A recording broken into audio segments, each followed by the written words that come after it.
다 했고 저희 요즘에 이제 좀 토픽들에 대해서 좀 다뤄보도록 하겠습니다. 아, 알겠습니다. 네. 요즘에 코로나 때문에 굉장히 난리잖아요. 아, 네. 그래서 코로나가 좀 어떻게 지금 센터에 영향을 미치는지, 네. 앞으로 어떻게 영향을 미치는지, 앞으로 좀 코로나를 어떻게 극복을 해야 될지 혹시 생각을 해보셨는지. 일단 코로나 때문에 힘든 거는 어쩔 수가 없고요.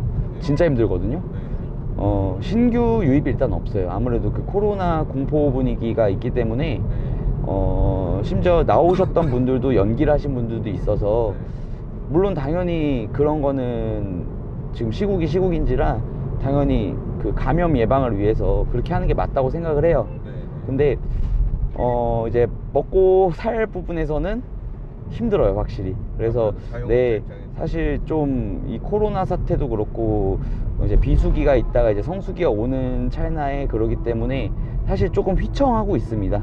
그래도 뭐 일단 최선을 다해야 되고요. 이걸 보고 계신 분들께서는 제가 만약에 잘 안 되거나 하시면 저 좀 걷어 주십시오. 네, 알겠습니다. 요즘에 유튜브 보면은 네. 피트니스 유튜브가 참 많아요. 아, 네. 그 피트니스 유튜브에 대해서 좀 어떻게 생각을 하시는지. 저는 되게 좋은 현상이라고 생각을 하고 있어요. 왜냐면 그만큼 운동 유튜버들이 많아지니까 일반 사람들은 운동에 대한 관심이 많아지는데, 한편으로는 이제 우려스러운 거는 조금 너무 자극적이고 이제 그 썸네일과 제목에 비해서 내용이 없는 영상들이 많기 때문에 그것 때문에 사실 조금 네, 애매합니다. 네. 응원하시는 유튜버가 있는지, 아니면 그런 콘텐츠가 있는지. 저는 모든 유튜버 분들을 다 응원하고 있고요. 그리고 정말 좋은 유튜버 분들도 많아요. 네, 그렇다고 이제 막 다른 사람들이 안 좋다는 건 아니고요. 되게 좋은 유튜버 분들도 많은데, 저는 제가 생각했던 콘텐츠는 원래는 옛날에 제가 이게 센터 투어 같은 걸 해보고 싶었거든요. 근데 지금 그 센터 투어를 그 잠배기?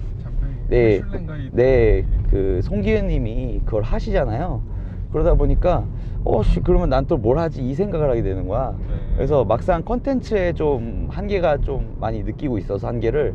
그래서 저는 좀 저 혼자뿐만 아니라 좀 같이 할 수 있는 컨텐츠를 생각을 하고 있고, 그리고 또한 저희 선생님들과 같이 컨텐츠를 같이 하고 싶은 생각도 많습니다. 네. 조금 이제 운동 컨텐츠는 또 따로 하고, 재미나 아니면은 좀 커뮤니티가 되는. 네, 그리고 저는 이제 실시간 방송을 매주 하고 있는데, 실시간 방송 항상 주제가 정해져요. 근데 원래는 합방을 했었거든요. 구독자들과의 합방을 통해서 배틀을 한다든지, 운동 배틀, 그리고 운동에 대한 토론을 해본다든지, 아니면 조금 운동에 대한 교육을 같이 갖는 시간을 해본다든지, 이런 걸 했었는데, 이게 코로나 때문에 부르기가 좀 그래요, 합방을. 그래서 나중에 좀 활성화가 된다면, 실시간 방송 지금 주 1회 하고 있지만 가능한 한 주 2회 정도를 한번 뽑아줌으로써 좀 더 많은 소통을 할 수 있는 채널이 되었으면 좋겠습니다. 네, 그러면은 많은 분들이 궁금해 하시는데, 네. 다이어트 하실 때 운동 스타일이나 먼저 운동 스타일 한번 말씀해 주시겠어요? 저는 이전에 비해 좀 많이 바뀌었어요. 웨이트 자체는 원래는 그래도 제가 체력이 흔히 말하는 조루라 그러죠. 체력이 조루여가지고 운동을 길게 못하는 스타일이에요. 그리고 아무래도 좀 수축 자체가 좀 폭발적인 수축을 이용하기 때문에 근피로가 되게 빨리 오거든요. 그래서 저는 운동 가짓수를 한 4개, 많게는 한 5개 정도 끌고 가지만, 한 부위당? 네, 한 부위당 그 정도는 끌고 가지만, 사실상 그 휴식 시간도 짧고, 이제 횟수 같은 경우는 보통 저는 8에서 15회에서 좀 유동적으로 사용하지만, 특히 메인 다관절 운동에서는 8에서 12회 정도 사이로 운동을 들어가요. 그래서 휴식 시간 자체가 짧기 때문에 세트 수가 한, 예를 들어 뭐 20세트 내외가 되더라도 1시간도 안 내서 운동이 끝나는 것 같습니다. 그리고 이제 제가 좀 많이 바뀐 게 뭐냐면, 일단은 기본적으로 제가 유산소 운동을 상당히 많이 했었는데 지금도 유산소 운동을 안 하는 건 아니에요. 근데 예전에 비해 유산소 빈도를 좀 줄이고 오히려 유산소에 대한 부분을 실행을 할 때 조금 길게 끌고 가는 것보다는 체력 향상의 목적으로 심폐력과 심폐지구력 향상의 목적으로 좀 강력하게 좀 짧고 굵게 유산소도 한 30분 내지는 40분 정도 끌고 가는 편이에요. 근데 그중 20분 정도는 좀 루즈하고 나머지 20분 같은 경우는 좀 인터벌식으로 트레이닝을 들어가고 있습니다. 네. 그러면 식사는 어떻게 하루에 몇 끼, 몇 그램? 뭐 하루에 몇 끼 이런 거는 정해진 건 없는데 보통 한 4끼에서 5끼 정도 먹어요. 근데 제가 다이어트를 할 때는요 기본적으로 평소에 먹었던 거에서 일단 군것질을 먼저 빼고요. 저는 시즌 비시즌 거의 먹는 게 비슷하거든요. 근데 뭐 술 빼고 쿠키 빼고 이런 거 빼면 사실 그렇게만 시작해도 살이 빠지더라고요. 그리고 양 자체는 처음엔 좀 많이 잡는데 이제 서서히 뭐 상황에 따라 떨어뜨리는 방식으로 들어가거든요. 근데 유산소 운동을 비시즌 때 그렇게 많이 하는 편이 아니기 때문에 이 유산소 운동을 조금 추가만 해줘도 사실상 식사 변동이 그렇게 크지 않아도 클린푸드 안에서는 체중이 빠집니다.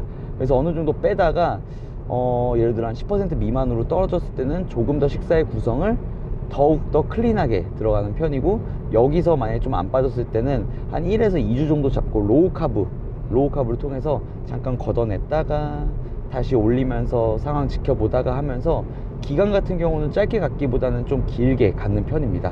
네. 그러면 탄수화물은 상황에 맞춰서. 네. 그러면 회원분들도 혹시 그런 방향으로 지도를 하나요? 네, 회원님들도 그런 방향으로 지도하지만 상황에 따라 좀 스트릭트하게 해야 될 회원님들이 있어요.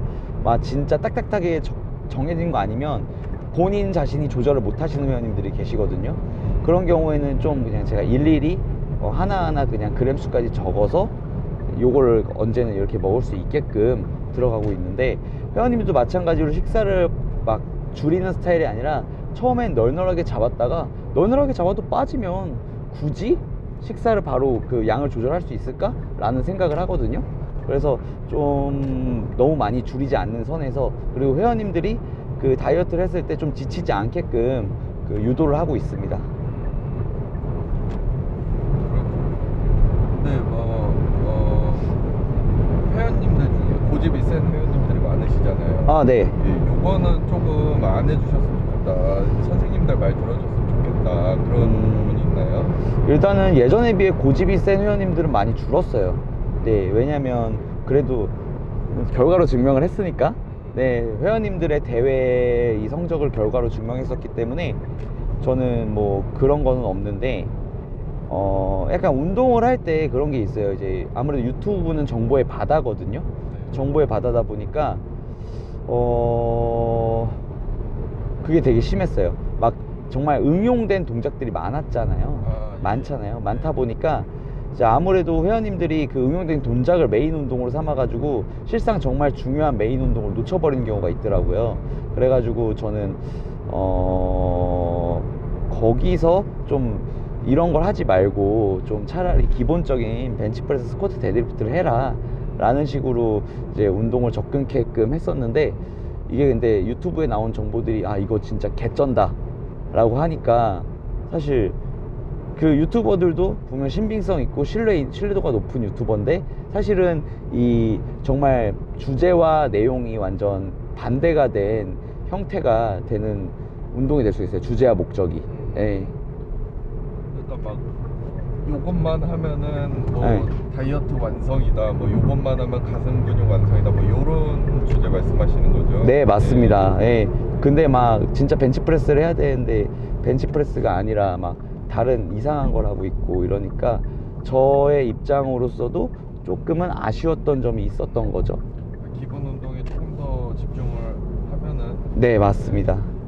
좋겠다고 하시는 것 같습니다. 네.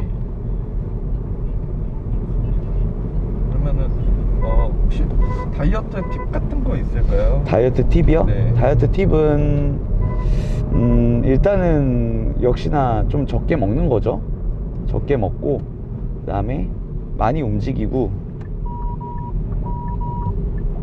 그 다음에 잘 자고 그 다음에 운동의 강도는 항상 세게 유지하고. 강도가 안 떨어지는 게 좀. 네, 근데 다이어트 하면 강도가 떨어지거든요. 근데 떨어지는데 그 떨어진 거를 다른 트레이닝 방법으로서 접근을 해서 강도가 안 떨어지게끔 해야 돼요. 예를 들자면 당연히 체중이 떨어지면 무게가 그 떨어지잖아요. 네네. 그래서 그런 걸 좀 보완할 수 있을 만한 뭐 컴파운드 세트라든지 아니면 뭐 디센딩이라든지 이제 이런 거를 활용을 해서 운동을 들어가야지. 네, 저 슈퍼세트 별로 안 좋아해요. 사심이 들어간 것 같은데 사심이. 네.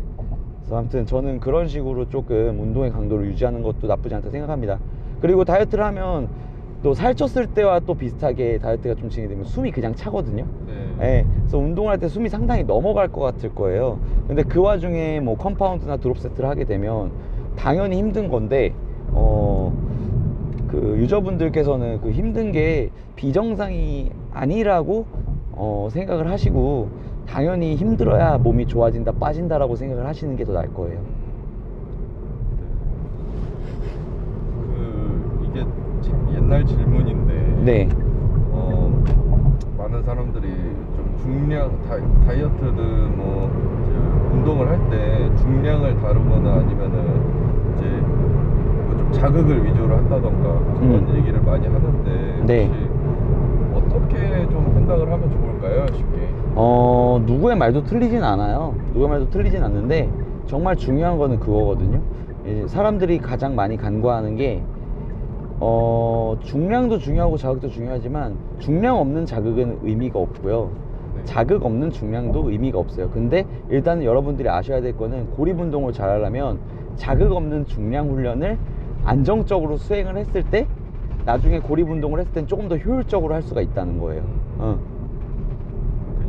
자극도 중량도 중요한데. 그치. 예. 중요한데 중량 없는 자극 운동. 네, 제가 말을 절었네요. 왜 저르셨어요? 중량 없는 자극 운동인지 자극 없는 중량 운동인지 좀 헷갈리네요. 네, 아무튼 네. 네, 그 두 개 다 중요하다는 거. 결국 협응성이 어느 정도 받쳐줘야지 고립 운동도 잘 할 수가 있고 그 협응성으로 인해서 안정화가 될 수가 있는 거거든요. 네. 그리고 우리가 기본적으로 근육이 커지려면 순발력이라는 게 필요한데 이 순발력이 좋아지려면 결국은 중량을 다룰 줄 알아야 된다는 거예요. 네. 기본적인 중량을 못 다루면 결국은 아무리 자극을 느낀다고 한들 발달하는 건 발달하겠지만 미미하고 거기서 거기라는 거예요. Calling your phone, why you not hitting me back? Please just pick up, don't wanna go tit for tat. Arguing on versus this then this that. Killing my vibe, now I'm writing this rap. This is not another love song, girl, you got me and me sprung on. Love it like you know your pick stick, curl me crazy like I did some.